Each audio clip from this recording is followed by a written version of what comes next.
சொல்லிட்டு நம்ம பார்க்க போகிற கேமோட கதை பார்த்தீங்கன்னா ஸ்கேர்ஃபேஸ் அப்படின்ற மூவியை இன்ஸ்பயர் பண்ணி தான் ராக்ஸ்டாரு GTA Vice City அப்படின்ற கேமை உருவாக்கி இருந்திருப்பாங்க. கதையிலேருந்து கேரக்டர்லேருந்து அந்த ஊரோட செட்டிங்லேருந்து எல்லாமே அவங்க வந்து ஸ்கேர்ஃபேஸ் தான் இன்ஸ்பயர் பண்ணி Vice City உருவாக்கி இருந்திருப்பாங்க. பட் ஒரிஜினல் மூவியான ஸ்கேர்ஃபேஸுக்கே அதுக்கப்புறம் கேம் வந்தது. அந்த கேம் தான் இந்த கேம். இது பார்த்தீங்க அப்படின்னா பயங்கரமான ஒரு ஆக்ஷன் அட்வென்ச்சர், ஒரு மாஃபியா பேஸ் பண்ண கேமு.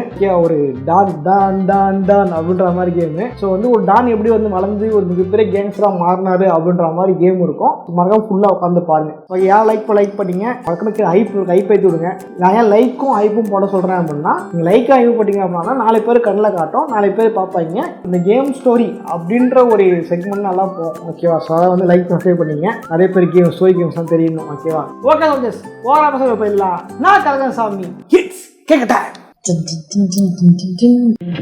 I'm back.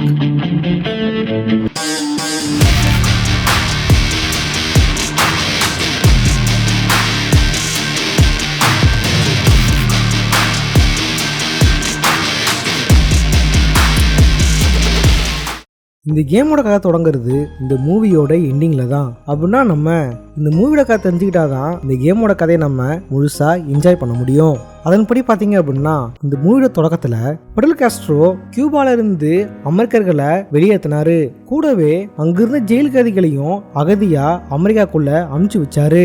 அதுல ஒரு ஆள் தான் டோனி மோண்டனா. டோனி அமெரிக்காக்குள்ள ஒரு அகதியா நுழைய பல மாதங்கள் அகதிகள் முகாமிலேயே தங்கி இருந்தாரு. இங்கிருந்து வெளியே போகணும் அப்படின்னு அவர் நினைச்சிட்டு இருக்கும் பொழுது ஒரு மாஃபியா கேங், நான் சொல்றேன் நீ கொலை பண்ண அப்படின்னா நீ அகதி முகாம்ல இருந்து வெளியே கொண்டு வரோம் அப்படின்னு சொல்ல, அவரும் அங்க கிடைச்ச ஒரு நண்பனான மேனின்றோட சேர்ந்துக்கிட்டு அவங்க சொன்ன கொலையை பண்ணி அமெரிக்காக்குள்ள நுழையிறாரு. ஆரம்பத்தில் அவருக்கு ஹோட்டல் மாதிரி இடங்கள்ல சாதாரண வேலை தான் கிடைச்சிது.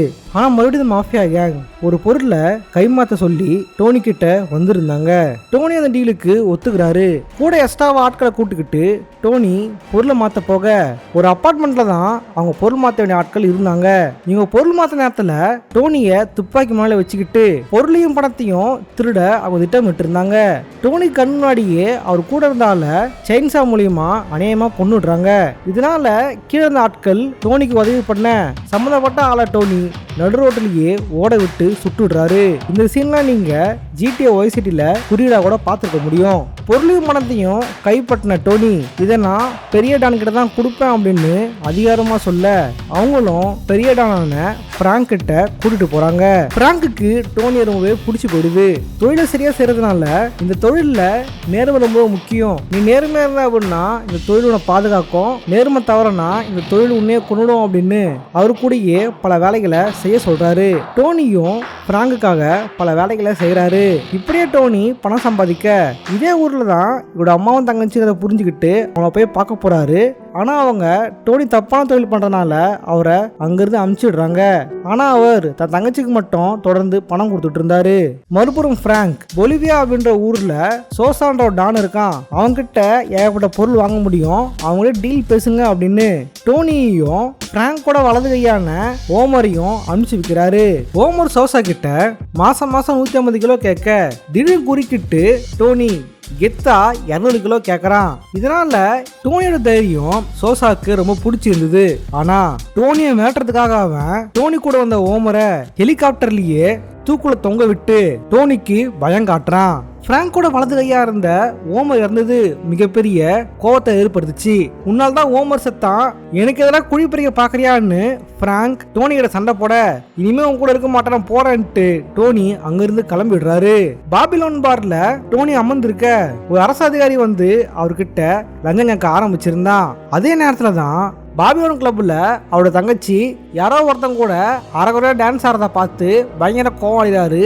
அவரோட தங்கச்சி அவர் அடிக்க டோனி நண்பனான மேனி அவர் தங்கச்சிய வீட்டில் விடுறதுக்காக போயிருந்தாரு. இங்கிருந்து தான் மேனிக்கும் டோனி தங்கச்சிக்கும் ஒரு பழக்கம் ஏற்படுது. அதே நேரத்துல டோனிய சில மர்ம நபர்கள் தாக்குறாங்க. கையில குண்டடியோட டோனி உயிர் தப்பிக்க தன்னை கொல்ல யார அனுப்பிச்சது அப்படின்னு யோசிக்க ஆரம்பிச்சாரு. இது பிராங்கா இருக்குமோ அப்படின்னு சந்தேகப்பட்டாரு. இதனால அவர் கோபத்தோட துப்பாக்கி எடுத்துக்கிட்டு பிராங்க பார்க்க போயிருந்தாரு. அதே நேரத்துல டோனியோட ஆட்கள் டோனியை கொல்ல வந்த ஆட்கள் மாதிரி பிராங்க் கிட்ட போன்ல பேசுறாங்க. பிராங்கும் அது நான் இல்லைன்னு சொல்லாம அப்புறம் பார்த்துக்கலாம் அப்படின்னு சொல்லும் போதுதான் டோனி இவன் தான் அமிச்சான் அப்படின்றத கண்டுபிடிக்கிறாரு. அவன் அங்கேயே சுட்டு கொன்னுடுறாரு. அதே இடத்துல இருந்த லஞ்சங்கட்ட அரசு அதிகாரியும் டோனி சுட்டு கொல்ல பிராங்கோட கட்டுப்பாட்டில் இருந்த மொத்த ஏரியாவும் டோனியோட கைக்கு வந்துடுது. இப்போ பிராங்கோட இடத்துக்கு டோனி வந்துட்டாரு. டோனி தான் இப்போதைக்கு டான். இதனால அவர் கோடிக்கணக்கில் பயங்கரமா பணம் சம்பாதிக்கிறாரு. அப்படியே அவர் சட்டவிரோதமா பணம் சம்பாதிக்க அவரை கையங்காலமா ஆதாரத்தோட டிஏ அதிகாரிகள் அவரை கைது பண்ணிடுறாங்க. அவங்ககிட்ட இருந்து அவர் தப்பிச்சு வந்தாலும் டிஏ அதிகாரிகள் இவருக்கு மிகப்பெரிய தலைவலியா இருந்தாங்க. அதனால டோனி சோசா கிட்ட உதவி கேட்க சோசாவும் டோனிக்கு உதவி பண்றான். ஆனா ஒரு நிபந்தனையோட, எனக்கு தலைவலியா இருக்கிற ஒரு மிகப்பெரிய பெரும்புள்ளிய நீ கொலை பண்ணும் அப்படின்னு டோனி கிட்ட சொல்லி அனுப்ப டோனியும் சோசாவோட ஆட்களோட சேர்ந்து கொலை பண்ண கிளம்புறாரு. அவங்க கொல்ல வேண்டிய பெரும்புள்ளியோட கார்ல பாம்பு வச்சுட்டு அவங்க காத்திருக்க அந்த கார்ல அவருடைய மனைவியும் குழந்தையும் இருக்கிறத டோனி கவனிக்கிறாரு. டோனியை பொறுத்த வரைக்கும் குழந்தைகளையும் பெண்களையும் கொல்லவே கூடாது அப்படின்றது அவருடைய எண்ணம். இதனாலே அவர் கார்ல குழந்தைங்க இருக்காங்க, பாம்பை வெடிக்க வைக்காத அப்படின்னு அவங்க ஆட்களை சொல்றாரு. ஆனா அவங்க இதான் சரியான சமயம் அப்படின்னு அந்த ஆளை கொலை நினைக்க உணர்ச்சி வசப்பட்ட டோனி சோசாவோட ஆட்களையே சுட்டு கொன்னுடுறாரு. இதனால அவன் கொல்ல வேண்டிய ஆள் தப்பிச்சு போயிடுறான். சோசா டோனி மேல மிகப்பெரிய கோவத்துல இருக்கான். இதே சமயத்துல டோனியோட நண்பரும் அவரோட தங்கச்சியும் காணோம் அப்படின்னு தெரிஞ்சுக்கிட்டு கோவத்தோட துப்பாக்கியோட அவங்க எங்க இருப்பாங்க அப்படின்ட்டு தேடி போறாரு. ஏற்கனவே போதையில இருந்த டோனி மேனியோட இடத்துல தன் தங்கச்சி இருக்கிறத பார்த்த உடனே அவருக்கு பயங்கர கோவம் வந்துருது. கோவத்துல தன் நண்பனான மேனியே சுட்டு கொன்னுடுறாரு. தன் தங்கச்சி அவர் அங்கிருந்து கூட்டிட்டு வர மேனியும் தங்கச்சியும் காதலிச்சுட்டு இருந்திருக்காங்க. அவங்க கல்யாணம் திட்டமிட்டு இருந்தாங்க. அதை டோனி கிட்ட சொல்ல நினைக்கும் போதுதான் டோனி கண்டுபிடிச்சி மேனியை கொண்டுட்டான் அப்படின்னு அவளோட தங்கச்சி டோனி கிட்ட சொல்ல, ஏற்கனவே பல பிரச்சனை இருந்த டோனி என்ன பண்றதுன்னு தெரியாம முழிச்சிட்டு இருக்க நேரத்துல அவளோட தங்கச்சி அவரை கொலை பண்ண முயற்சி பண்றா. ஆனா சரியான நேரத்துல டோனியோட மேன்ஷன் நுழைஞ்ச சோசாவோட ஆட்கள் அவரோட தங்கச்சியை சுட்டு கொன்னுடுறாங்க. அவரையும் கொல்றதுக்கு அந்த மேன்ஷனை கட்டம் கட்டுறாங்க. அவரை கொல்ல வந்த எல்லாரையுமே டோனி துப்பாக்கி சுட்டுக்கிட்டு இருக்க அவருக்கு தெரியாம அவருக்கு பின்னாடி ஒரு கொலைகாரன் வந்துகிட்டு இருந்தான். மூவியோட கதைப்படி பாத்தீங்க அப்படின்னா அவன் டோனியை சுட்டு கொன்னுடுவான். டோனி அங்கேயே இறந்து போயிடுவாரு. ஆனால் கேமை பொறுத்த வரைக்கும் ஒருவேளை டோனி பின்னாடி கொல்ல வந்த ஆளை திரும்பி பார்த்துருந்தாரு அப்படின்னா என்ன ஆகியிருக்கும் அப்படின்றது தான் இப்போ நம்ம பார்க்க போகிற கேமோட கதையே. கதைய தொடக்கத்துல டோனியோட மேன்ஷனுக்கு டோனியை கொல்றதுக்காக சோசாவோட ஆட்கள் அங்க சூழ்ந்திருந்தாங்க. ஏகப்பட்ட பேர் டோனியை கொல்றதுக்காக அங்க சூழ்ந்திருக்க டோனி துப்பாக்கி எடுத்துக்கிட்டு வீரமா அங்க இருந்த எல்லாருமே சுட்டு கொல்ல ஆரம்பிச்சிருந்தாரு. ஆனா அவருக்கு பின்னாடி ஒரு கொலைகாரன் ரகசியமா கொல்ல வர அவனையும் அவர் சுட்டு கொன்னு தான் விதியை ஜெயிச்சிடுறாரு. அவர் அங்கிருந்து தப்பிச்சு போக நினைக்க டோனியோட ஆட்கள் டோனியை பத்திரமா காப்பாற்ற முயற்சி பண்ணாங்க. சோசரா ஆட்கள் எண்ணிக்கையில் அதிகமா இருந்தாலும் டோனி துப்பாக்கி எடுத்துக்கிட்டு ஒருத்தனை விடாம வழியில மொத்த பேரும் சுட்டு கொண்டுட்டு அங்கிருந்து தப்பிக்க முயற்சி பண்ணாரு. ஆனா சரியான நேரத்துல தான் டிஏ அதிகாரிகள் டோனியோட மேன்ஷனுக்கு மொத்தமா வந்துகிட்டு இருந்தாங்க.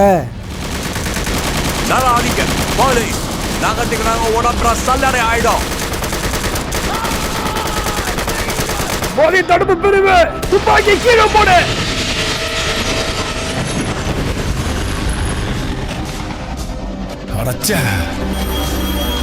மிஸ்டர் சோசா, சொல்லு. நான் தான் பேசுறேன். நம்ம வேலை மூஞ்சிருச்சு.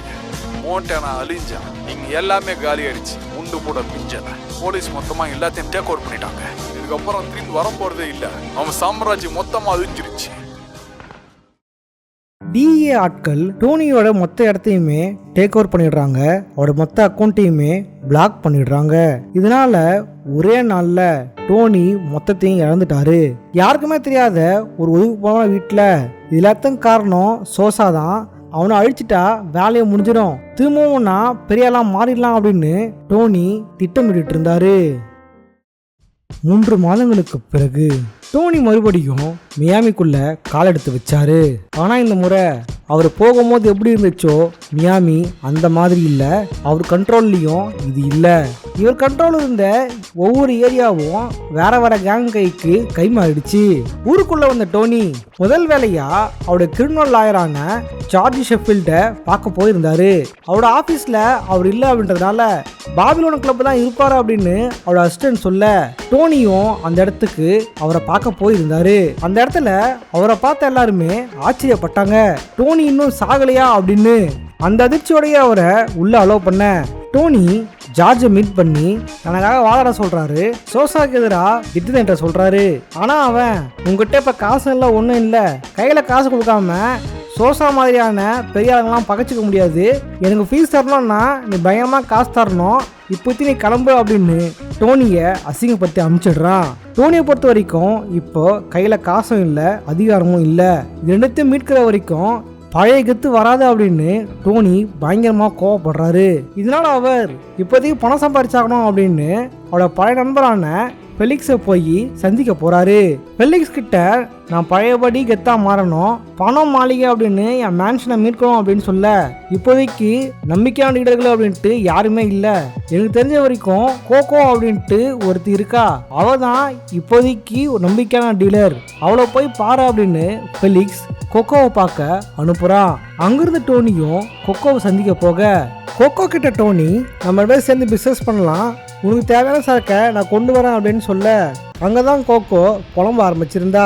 என்னோட சரக்கு எல்லாத்தையுமே காஸ்பர் கோமிஸ் அப்படின்ற ட்ரான் பிடிச்சி வச்சிருக்கான், என்கிட்ட இருந்து திருடி அதிக விலைக்கு வித்துக்கிட்டு இருக்கான், அதை எதாவது தடுக்கணும் அப்படின்னு கோகோ சொல்ல நீ கவலைப்படாத, உன் சரக்கையும் பணத்தையும் நான் கொண்டு வரேன் அப்படின்னு டோனி அவளுக்கு வாக்கு கொடுத்திருந்தாரு. டோனி ஃபெலிக்ஸ் கிட்ட இதை பத்தி விசாரிக்க கோமிஸ் கொக்கோட சரக்கை எங்க வச்சிருக்கான்னு தெரியல, ஆனா ஒரு குறிப்பிட்ட ஹோட்டல்ல பார்க்கிங் ஏரியாவில் ஒரு ஆர்மோடு வேன் இருக்கு, அதுக்குள்ள தான் ஏகப்பட்ட பணம் இருக்கும், அதை கைப்பற்றிட்டா கொக்கோ கிட்ட இருந்து திருடின சரக்குக்கு கைமாறா கிடைக்கும் அப்படின்னு ஃபெலிக்ஸ் சொல்லியிருந்தான். இதை புரிஞ்சுக்கிட்ட டோனி ஃபெலிக்ஸ் சொல்லியிருந்த லா நர்மண்டே அப்படின்ற ஹோட்டலுக்கு உடனே போயிருந்தாரு. காஸ்பர் கோமிஸை நேருக்கு நேராக சந்திச்சு அவன் கதையை அங்கேயே முடிக்கலாம் அப்படின்னு டோனி நினைச்சிருக்க அந்த இடத்துல ஒரு பார்ட்டி ஒன்று போயிட்டு இருந்துச்சு. ஆனா அந்த இடத்துல கோமிஸ் இல்ல. அங்க இருக்கிற ஒரு ஹெட்டை விசாரிக்க கோமிஸ் ஒரு பிசினஸ் ட்ரிப் போயிருக்கான், நான் அவரோட செக்யூரிட்டியை ஹேண்டில் பண்றேன், எது வந்தாலும் என்கிட்ட பேசுன்னு அவன் திமுறா பேசிட்டு இருக்க டோனிக்கு அவனை பார்த்த உடனே பயங்கர கடுப்பாயிருது. இதனால ரெண்டு பேரோட சண்டை வர டோனி அவனை அடிச்சு வீழ்த்திடுறாரு.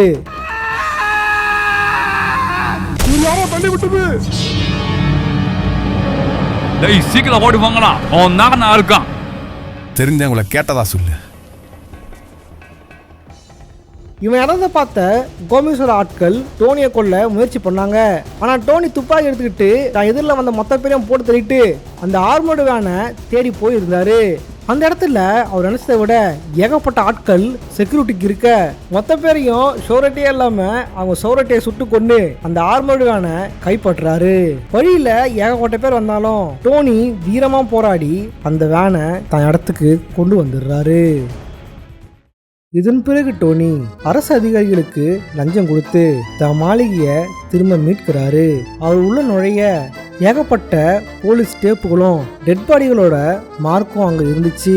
இங்க இருக்கிறான் டோனி தன்னோட ராஜ்யத்தை திரும்ப ரீபில்ட் பண்ண ஆரம்பிச்சிருந்தாரு. டோனி விட்டுட்டு போன இந்த 3 மாசத்துல மொத்த மியாமியே 4ஆ பிரிச்சு ஒவ்வொரு கேங் ரூல் பண்ண ஆரம்பிச்சிருந்தாங்க. இதனால டோனி முதல்ல லிட்டில் ஹவானாவை டார்கெட் பண்ணாரு. அதன்படி லிட்டில் ஹவானுக்கு போய் அங்க இருக்கிற பிசினஸ டேக் ஓவர் பண்ண நினைச்சிருந்தாரு. பெட்ரோல்ன்றவன் இல்லீகலா பிசினஸ் பண்ணிக்கிட்டு இருந்தான், அவங்கிட்ட போய் டீலிங் பண்ணி பிசினஸ டேக் ஓவர் பண்ணாரு. இப்படியே லிட்டில் ஹவானா இருக்கிற சிகார் பிசினஸ், டிரைவிங் தியேட்டர் அப்படின்னு முக்கியமான ஆளுங்களுக்கெல்லாம் அவங்க பிசினஸுக்கு உதவி பண்ணி தொடர்ந்து மாமூல் வசூல் பண்ண ஆரம்பிச்சிருந்தாரு. இந்த விஷயம்லாம் கேள்விப்பட்ட கோமேஸ் டோனிக்கு போன் பண்ணி மிரட்ட ஆரம்பிச்சிருந்தான். ஆனா டோனி இதுக்கெல்லாம் அஞ்சற ஆள் இல்ல. இப்படியே டோனிக்கு பிசினஸ் நல்லபடியா போயிட்டு இருக்க ஒரு நாள் அவர் ஒரு மாளிகையில இருந்த தன்னோட மனைவியோட புகைப்படத்தை பார்த்து நீ எங்க இருக்க அப்படின்னு ஏங்க ஆரம்பிச்சாரு. ஒரு நாள் டோனி பாபிலோன்ல நிம்மதியா குடிச்சுக்கிட்டு இருக்க திடீர்னு மர்மநபர்கள் அவரை தாக்க ஆரம்பிச்சாங்க, கொலை பண்ண முயற்சி பண்ணாங்க. டோனி மொத்த பேரையும் கொன்னுட்டு அதிலிருந்து முக்கியமான ஆளை உயிரோட பிடிக்கிறாரு.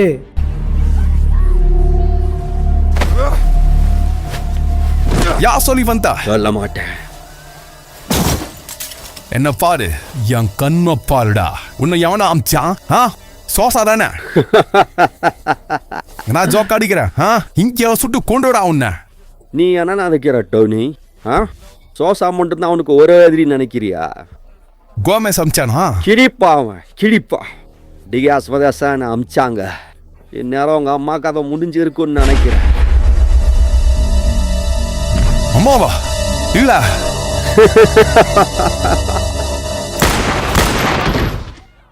லிட்டில் அவனால பெரிய டானா இருக்கிற டியாஸ் பிரதர்ஸ் தான் இந்த வேலையை பண்ணியிருக்கானுங்க. தன் அம்மாவை கொண்ட ஆட்களை உயிரோட விடக்கூடாது அப்படின்னு டோனி ரொம்பவே வெறியோட துடிச்சுக்கிட்டு இருந்தாரு.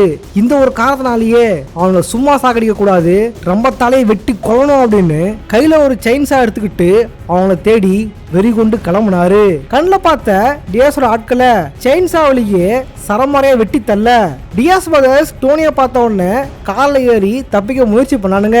ஆனா டோனி விடாம அவனுங்களை துரத்திட்டு போனாரு. அவங்கள காரை இடிச்சு அவனை வெளியே வர வச்சு செயின்ஸாவிலேயே அவங்கள சரமாரியா வெட்டி கொன்னாரு. அம்மாவை கொண்டவங்கள பழிக்கு பழி தீர்த்தாரு. டியாஸ் பிரதர்ஸை டோனி கொன்னதுக்கு அப்புறம் அவனோட பிஸ்னஸும் அவன் இடமும் டோனியோட கண்ட்ரோலுக்கு வந்துருது. இப்போ டியாஸ் பிரதர்ஸோட மொத்த பிஸ்னஸையும் டோனி டேக் ஓவர் பண்ணாரு. டோனி தன்னோட மாளிகையில் இருக்க ஒரு நாள் பாப்லோ அப்படின்றவன் கால் பண்ணியிருந்தான். நான் லாயர் ஜார்ஜ் ஷெஃபீல்டோட அசிஸ்டன்ட் தான் பேசுறேன். உங்களுடைய மனைவி எங்க இருக்காங்க எனக்கு தெரியும், என் கூட வாங்க, நான் உங்ககிட்ட கூட்டு போறேன் அப்படின்னு பாப்லோ சொல்ல டோனிக்கு கொஞ்ச நேரம் கூட இருப்பு தாங்கல. எப்படியாவது அவரை சந்திச்சாகணும் அப்படின்னு டோனி ஆசையா துடிச்சுக்கிட்டு இருந்தாரு. இந்த ஒரு காரணத்தினாலேயே எந்த ஒரு யோசனையும் இல்லாம பாபுலவர் சொன்ன இடத்துக்கு போயிருந்தாரு. அவங்க கூட கார்ல ஏறி தன் மனைவி சந்திக்கணும் அப்படின்னு பயணிக்க ஆரம்பிச்சிருந்தாரு. அந்த கார் சரியா டோனி அமெரிக்காவுக்கு வரும்பொழுது எந்த அகதி முகாம்ல கஷ்டப்பட்டாரோ அந்த இடத்துக்கே போயிருந்தது. தன் மனைவி இங்கே இருப்பா அப்படின்னு டோனி சந்தேகப்பட அந்த இடத்துல அவங்க டோனி இறக்கி விட்டு திடீர்னு கிளம்பி விடுறாங்க. இங்க இருந்தா புரிய வருது இது தனக்கு வைக்கப்பட்ட பொறி அப்படின்னு. தன்னை கொல்ல வந்த ஆட்களை டோனி கஷ்டப்பட்டு மொத்த பேரையும் காலி பண்றாரு. ஆனா இது காரணமான பாப்லோவை விட்டு வைக்க கூடாது அப்படின்னு டோனி முடிவு பண்ண பாப்லோவும் ஷெஃபீல்டும் சோசாக்காக தான் வேலை பார்த்துருக்காங்க. சோசா சொல்லி தான் டோனியை கொல்ல பிளான் போட்டிருக்காங்க. இப்போ டோனி தப்பிச்சிட்டாருன்னு தெரிஞ்ச உடனே இங்கிருந்து அவங்க சோசா கிட்டியே தஞ்சம் அடைஞ்சிடுறாங்க. இதனால டவுனுமே டோனியோட கண்ட்ரோலுக்கு வந்துருது. இதன் பிறகு டோனிக்கு ஒரு மிகப்பெரிய சப்ளை தேவைப்பட்டுச்சு. இதனாலே அவர் கரீபியன் ஐலாண்டுக்கு போய் தி சாண்ட்மேன் அப்படின்றவனை மீட் பண்றாரு. அவனுக்குமே டோனி கூட சேர்ந்து ஒர்க் பண்ண ரொம்பவே பிடிச்சிருந்தது. அவன் டோனிய ரொம்பவே நம்ப ஆரம்பிச்சான். காரணம் எதிரிக்கு எதிரி நண்பன்ற மாதிரி ரெண்டு பேருக்குமே காமன் எதிரி சோசா தான். இதனாலே அவன் டோனி கூட சேர்ந்து வேலை செய்ய ஆரம்பிச்சான். இதனால டோனியோட பிஸ்னஸும் வளர ஆரம்பிச்சுது. பக்கத்தில் எங்கேயாவது சரக்கடிக்க பார் இருக்குமா அப்படின்னு கேட்க இங்க வீனஸ் ஒரு பார் இருக்கு, அங்கோட எக்ஸ் கேர்ள் ஃப்ரெண்ட் ஒருத்தர் இருக்கா அப்படின்னு சாண்ட்மேன் சொல்லி அனுப்பிச்சான். அந்த இடத்துக்கு டோனி போயிருக்க அங்கிருந்த பெண் டோனி கிட்ட ஒரு உதவி கேட்டா. இந்த இடத்துல ஒரு கேசினோ இருக்கு, அவன் ஊருக்குள்ள இருக்கிற பெண்கள் எல்லாரையுமே துன்புறுத்தி தன் கேசினோவில் தப்பான தொழிலுக்கு பயன்படுத்திக்கிறான். இதுக்கு உடன்படாத பெண்களையும் இதனால பாதிக்கப்பட்ட பெண்களையும் கொன்னு கடல்ல சுறாக்கரையா வீசிடுறான். அவனோட தடுத்தாகணும் அப்படின்னு அந்த பெண் உதவி கேட்க இதை பண்றவன் பேரு நாச்சோன்னு கேட்ட உடனே டோனிக்கு கோவம் ஒத்துக்கிட்டு வந்துருது. ஏன்னா நாச்சோ சோசாவோட ஆள். இதனாலே அவர் கோவத்தோட அந்த இடத்துக்கு போறாரு. அங்க இருக்கிறவங்க கிட்ட நாச்சோவை பத்தி விசாரிக்க சரியா அந்த நேரத்துல இங்க என்னையா நடக்குது? மோன்டேனா நீ இன்னும் சாகனையாராங் நாய சோசா உன்னை கொல்லாம விட மாட்டான்டா. டேய் அந்த கியோபனை கொன்னு என் தப்பல கழுவி தள்ளுகிறா. யாரை கழித்து வர்றாங்கன்னு இப்ப நான் காட்டுறேன். நேச்சரோட ஆட்கள் டோனியை கொல்ல ஆயத்தமானாங்க. ஆனால் அந்த கப்பலில் இருந்த நேச்சரோட ஆட்களை சுட்டு கொண்டுட்டு டோனி நேரடியா நேச்சோவை கொல்றதுக்காக அவனை தேடி கண்டுபிடிச்சாரு. டோனிய நேருக்கு நேரா பார்த்துட்டு இருக்கும்போது கூட நேச்சோ திமிர அடங்காம சோசா வந்தாருன்னா நீ காலி, நீ எப்படி இருந்தாலும் சோசாய்களை தான் சாக போற அப்படின்னு ரொம்பவே திமிரா பேசிக்கிட்டு இருந்தான். சரியான நேரத்துல அவன் கப்பல்ல இருந்து கடல்ல குதிச்சு போட் மூலியமா தப்பிச்சு போயிடலாம் அப்படின்னு முயற்சி பண்ணிட்டு இருந்தான். ஆனா டோனி இதுதான் சேவை சமயம் அப்படின்னு அவன் நினைச்சு வச்சுட்டு இருக்கும்போது அவன் கை காலில் சுட்டு அவனை ரத்தம் வர வைக்கிறாரு.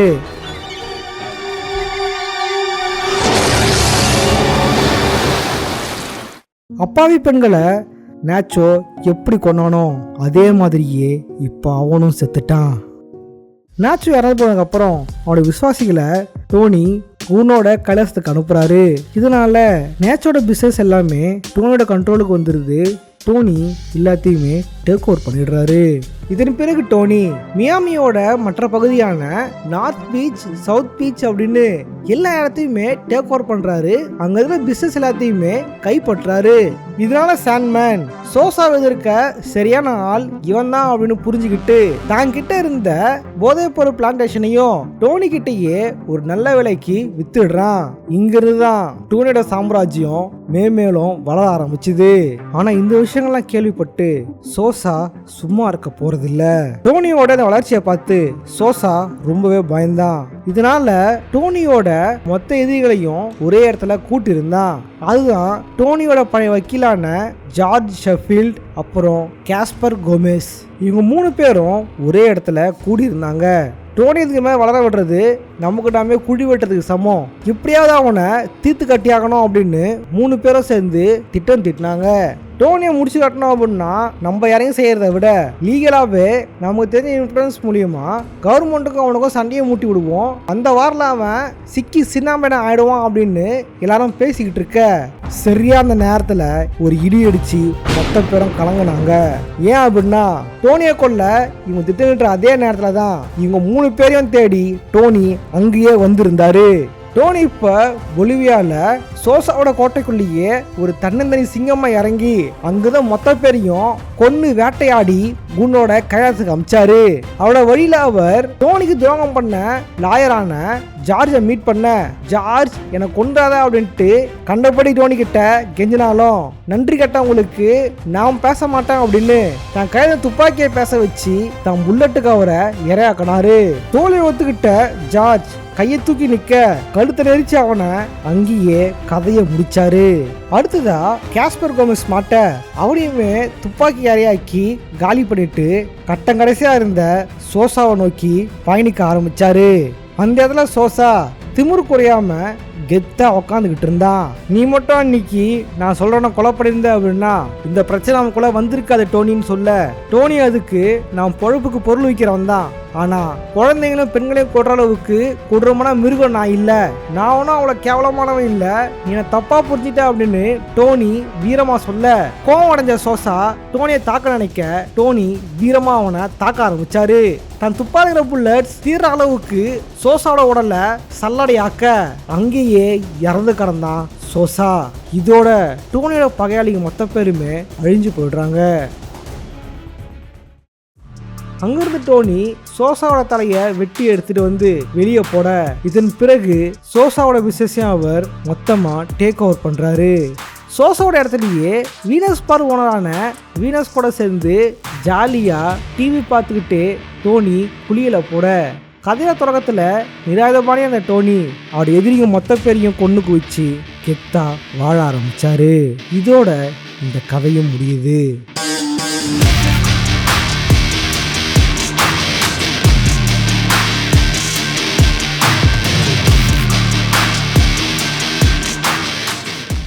ஓகே சோல்ஜர்ஸ், வீடியோ பார்த்து லைக் பண்ணுங்க, பெருசாக ஷேர் பண்ணுங்க. இந்த ஏரியாவுக்கு மெயின் காரணம் யாரை பார்த்தீங்கன்னா ஒரு சோல்ஜர் ஒருத்தர் தான். நம்மளால கேட்டே இருந்தாரு, எனக்கு வந்து கேம் பண்ணணும் நல்லா ஆசை, அதான் அந்த கேம்ஸ் நான் பண்ணேன். அடுத்து பார்த்தீங்க அப்படின்னா போட்டோ டைப் இருக்கு, ஃபார் கிரை 3 இருக்கு, அது முடிச்சு டேரெக்டாக வந்து ரொம்ப நாளாக போன நினச்ச வீடியோ கதையாக பண்ணலாம். சரி, மே மாதமே நான் வந்து ஆர்டிஆர் 2 ஃபுல்லாக போகலான்னு பார்த்தேன். இதுக்குள்ள ஆண்ட முதல்ல ஆப் வச்சு விட்டான். இந்த மே மாதம் முன்னாடி போன நினச்ச கேம்ஸை அவன் போட்டு பிடிக்கல. ஸோ நான் போட்டு முடிச்சுட்டு அடுத்து ஆர்டிஆர் 2 வரேன். எல்லாம் வந்து காத்திருக்கு மொத்தமாக. ஆர்டிஆர் 2 இருக்குது, ஜிடிஏ பெரிய காத்திருப்பு இருக்குது. அதுக்காக நீங்கள் வந்து ஒரு வாழ்த்துவீங்கன்னு நினைக்கிறேன். ஓகே, வாழ்த்து ப்ரே பண்ணி கண்டிப்பாக எல்லாம் பண்ணி கற்று காட்டுவோம். ஓகேவா? ஓகே, இதே மாதிரியான இன்னொரு சுவாரஸ்யமாக சந்திக்கிறேன். போட்றேன். பாய். லைக் போடுங்க, சப்ஸ்கிரைப் பண்ணுங்கள்.